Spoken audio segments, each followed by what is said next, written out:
If you want 2025 to be the year that it happens for you, where you hit 100,000 followers on social media, maybe you land a $10,000 brand deal, you hit $100,000 of income, you launch a podcast, you launch a YouTube channel that just blows up on social media, you need to become the biggest, cringiest loser that you've ever met in your life. You need people to talk about you behind your back and say, that is so cringe, she is so embarrassing, what are they doing? Because being cringe is a side effect of future success. It is the secret hack to success as somebody who is growing a business, growing a brand, growing a platform on social media. And I know that there are big things you want to accomplish in 2025, whether it's launching a business, rebranding your business, starting on a new content creation platform, or hitting a follower goal, hitting an income count with your business. And as much as cringe is the secret to success, it is also the reason, I feel like the number one reason people do not reach their potential on social media with their business, with their brand, with content creation. So today,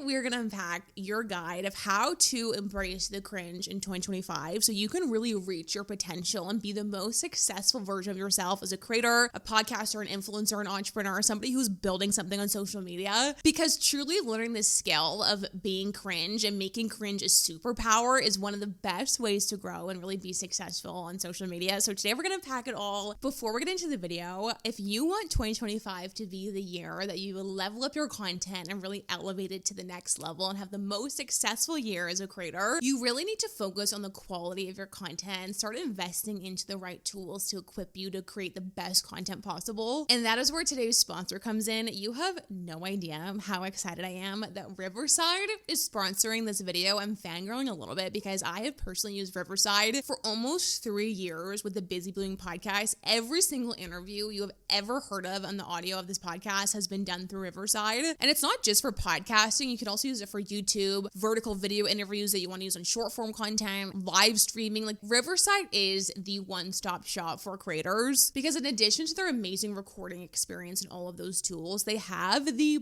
best editor. I'm not even being dramatic. It's the best editor you could use for podcasts, YouTube videos, everything. We talk about all the time in this podcast is the importance of creating short form clips from social media. You can do that so easily on Riverside and it looks beautiful and stunning. There's so many different ways that you can do your short form clips. So they have their Magic Clips feature, but they also have other features where you can remove silence with their silence remover. And some of their editing tools are even free, like transcriptions, animated captions, ratio changes, smooth speech, Magic Clips, silence remover. You could even just go and use their editor if you're a beginner on YouTube doing long form content because it's so amazing and so easy to use. So if you're a podcaster or a YouTuber or a content creator, you're doing live streams, go check out Riverside. It is the best one-stop shop for content creators. So if you want to try it out, you can get 15% off using the code TESS. So check out Riverside below. I'll leave the link in the description. You can get 15% off with the code TESS. You have to go check them out. They're so amazing. And let's get into the video. First of all, we need to just talk about cringe when it comes to content creation, social media, podcasting, entrepreneurship. There are so many times in life where you feel cringe or you have to like embrace it or just go with it or not care what people think. It could be something like wearing a certain outfit to a holiday party at your office or applying for a certain type of job or certain things in your life that you do have to exercise, like not caring what people think and being cringe. But when it comes to social media, there is such a specific niche type of cringe that you truly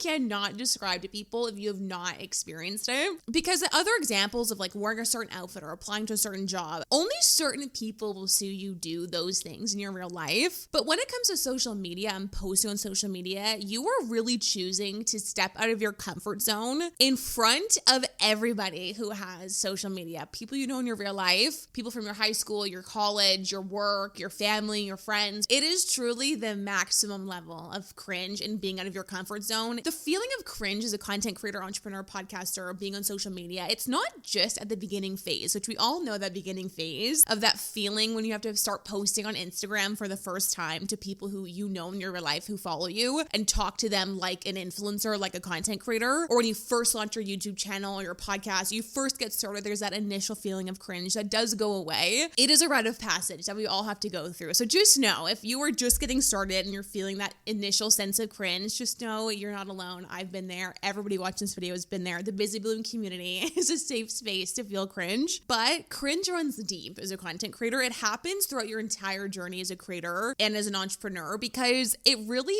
affects the decisions that you make in your brand and in your business. Like for example, you might want to rebrand rebrand your business on social media because you don't want people to think that it's so cringe to like change your mind or change your business or change what you're doing. Or you might not want to talk about certain topics on social media because you feel like people are going to think that you're not qualified enough or you shouldn't be talking about that. Or you don't want to try out vlogging or like a new style of content or a new platform of content. So even though you've gotten over the initial cringe phase, it does continue to be a big reason we do or don't do certain things in our business and in our brand on social. The first thing I want to do is I want to rebrand cringe as actually something we should be chasing. A good way to think about cringe in your mind is that cringe is a growing pain from where you are to where you're going. Not posting on social media or not rebranding your business or not starting your podcast is more comfortable. So getting out of your comfort zone is uncomfortable and it is painful. And so try to think about that feeling of embarrassment or cringe as a growing pain. And that growing pain is kind of the hallway between where you are to where you're going and where you want to be. And you have to get through that hallway. You can't get over it. You have to really work through it to get where you want to go. So every time you feel embarrassed or cringe, like people are going to talk about you behind your back, I just want you to think about that is a good feeling and something you should be chasing as much as you can because it's a sign that you're going down a path towards success. It's a side effect of success. It's a growing pain to success. And every time you think about doing something, you're like, oh, I don't know, it's so cringe, I don't want to do it. Do it. It's a sign that it's something you want and something that's scary and something that's uncomfortable, which is what you actually want as a content creator, entrepreneur, podcaster. You need to grow and change into that person and into those new things that you're doing, and it's going to feel uncomfortable. So when you feel that uncomfy feeling, just know it's a good sign. So first, we're going to rebrand cringe as a side effect of future success. It's a growing pain. It's something we're actually wanting to chase. The next piece in the ultimate guide of embracing the cringe is that you have to stop waiting to not feel cringe to do something. Confidence is not a requirement for action. I say this all the time on this show, but I feel like so often we wait until we feel really confident to talk about a certain topic or start the YouTube channel or rebrand your business or start the podcast. And so we keep waiting until we're feeling like, okay, I feel more confident. I feel more like I'm ready to do this. I feel like the only way to truly embrace the cringe and build this skill and build this superpower is to do things and feel cringe doing them, and do things and feel not confident doing them, and do things and feel like a big loser doing them. This could apply to so many different areas of life. Going to the gym when you don't feel confident, going to a restaurant by yourself, going to a social event where you don't know anybody. But so much with social media and building your vision that you have in your head and working towards your goals and building your corner of social media, your business, your brand, your community. You have to do things and feel cringe while you do them. The reason this is so important is to do things and feel cringe doing them is because that feeling of cringe and worried about being embarrassing and like that little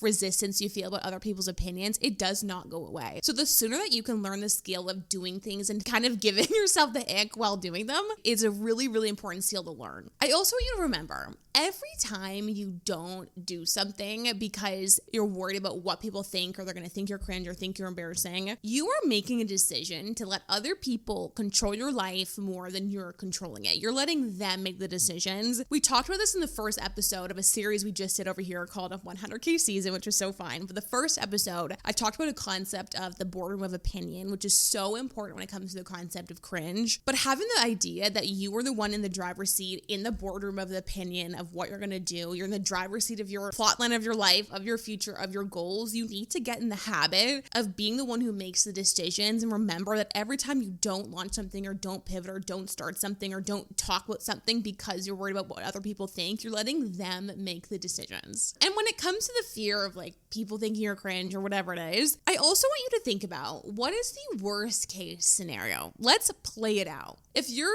for example, not going to rebrand your business and start talking about fashion. You feel like you've talked about fitness maybe your whole life, your whole brand on social media is talking about fitness, and you don't really want to talk about lifestyle or fashion because you're a little bit worried that your followers or people in your family, your friends at work are going to think it's a little cringe or weird that you're like talking about fashion all of a sudden. The worst case scenario is probably, for being so for real, somebody thinking silently alone in their living room looking at your Instagram like that's so cringe, that's so weird, and then scrolling past, or two people from your work or your family, your friends talking to each other saying like, oh my goodness, like he is so cringe, that's so crazy, and then moving on to another topic, or maybe even somebody in your family saying to your face, and then they move along. You probably don't see them for many, many months. These are the worst case scenarios that we're avoiding and not doing things that we really deeply want to do because we're trying to avoid those 2-second interactions. And half the time those interactions you won't even know about. And a lot of the time as well, it's people that you don't even like or people that you don't even talk to. It's so interesting that in this world that we're all in over here, that the people who really love us and support us, like our closest friends, our family, they actually do support what we're doing. They actually don't think it's cringe or embarrassing, but we don't care about that for some reason. We care so much more about the random girl from your high school who you haven't met in 10 years, or the coworker that you have at work that you never see outside of work, or a random family member that you see like twice a year, or some friends from college or university, or like your friends' friends. It's all these external acquaintances for some reason that really are the opinions that carry the weight. And those are actually the people you're letting control your decisions and control your life when you're deciding to not do or do certain things to try to avoid that feeling of cringe. And specifically when it comes to people that you don't even like, why are you trying to get people who you don't like to like you? Because that means you won't even like what you're doing. The reason some people think that is cringe or embarrassing or anything negative is because of the way that they grew up, the way that their beliefs have been built through experience in the world. Just like the way you think it's not cringe or embarrassing to do those things. And so people's opinions really have nothing to do with you at all. It's so important to remember as well that somebody who is $1 billion entrepreneur will never make fun of you for starting a business, or somebody who has 1 million followers in social media will never make fun of you for starting a TikTok account. It's only people who have never experienced it or had success in what you're doing that have this like negative cringe perspective on what you're doing. And so I don't know why we hold so much weight on those opinions, but it's so important to remember that those opinions actually have nothing to do with you. It's the beliefs that they have built throughout their entire life. And a lot of the reasons why we let cringe completely debilitate us and not do certain things because we're so afraid of people thinking we're embarrassing or thinking we're cringe, it's because the root of that a lot of the time is control.